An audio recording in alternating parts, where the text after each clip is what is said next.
high earning career woman to poor mom pipeline is the number one reason why I chose to not have children. I earned six figures doing ultrasound. I've been doing ultrasound for 6 years. I cannot tell you how many women I know.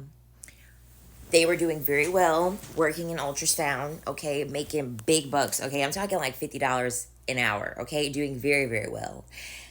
They get married, they have child number one, they can manage. Child number two, barely manage. The third kid, you never fucking see them again. And they have no choice but to stay home and take care of all of these three kids, being on their husband's salary, which doesn't fucking hold a candle to what she is making. Motherhood should come with a warning label. I'm being penalized for giving birth. I stepped up and nurtured the next generation, and Financially, we pay a huge price. My career took the biggest punch from it. Having children cost me around $750,000 in career earnings. I'm giving up my pension, essentially. Being a mother in America, you're going to pay the fucking price, okay? In most cases, you're going to pay the fucking price of being a mother. We do not live in a country that likes mothers. We do not live in a country that creates community for mothers. We do not live in a country that actually supports mothers and will allow them to have a career and have motherhood. This is the reason why you're going to have a shit ton of money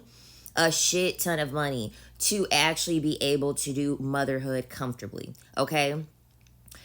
Poverty definitely ain't gonna cut it, and middle class ain't gonna cut it, okay? Because at this point, like, listening to these women's stories, I'm so happy that the New York Times covered this, because all you hear about is trad wives talking about how much they love being a stay-at-home mom, how much they love their children, how much they're so happy that they gave up their career, when statistics show that if you are a woman and you have a career and then you end up having children, you are going to be going backwards in life. And these women with their stories have completely validated what it is shown statistically. You having a child, the second day you have that child, your career in most cases is going to go down the drain.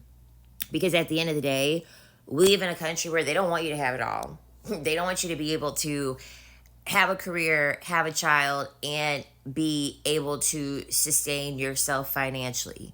It's either one of the other. You either have a career and be single and not have any children, or you have your career and you give that up to be able to have children and a family. You're not going to be able to have all of it. And that's one of the reasons why I just said, fuck it, I'm not going to have children, because I like my career. I like money. I like having time to myself. I like having the current amount of responsibilities that I have, with having the availability of opening myself up to more responsibilities. But I don't want that responsibility to be a child, okay? I don't want that responsibility to be a fucking child. It is so disgusting that women literally don't know what they're getting themselves into when they choose motherhood, especially when they have a career. It is absolutely sad that women have to learn this way. And if you look, this is the demographic of women that we should be listening to. Those women look like they're probably in their 40s, 50s. Most of them are probably in their 50s.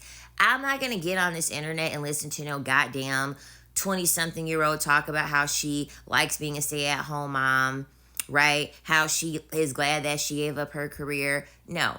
I want to hear the 50-year-old somethings talking about how they did all the things that they were supposed to do and how that worked out for them. Because I understand where that shit is coming from, and I understand it's real, because they've had to suffer the consequences long enough from the choices that they've had to make to really feel it and to really give a genuine response, to reflect back on the choice that they made, and to look back and ask themselves, if I would have done this all over again, would I have been able to do it differently? As a woman, if you really, really enjoy your career, if you so badly want a child, you need to do it the Ebony K. Williams way. Get money, get IVF, cut out the middleman, and have your child and have your career. Do not sit here and give up your career or be in middle class and then think that you will still be able to have the life without a child and your career that you're going to have once you decide to have a child. The shit is not going to work out. At the end of the day, Cash rules everything, okay? Money rules everything. At the end of the day, you cannot use love to be able to pay any of your bills, right? You will not be able to have a life just based off of positivity and love, okay? You need money. And these jobs are going to penalize you the second that they know that you're a mother, because you now have to put your blood, sweat, and tears into being a mother and not the fucking company.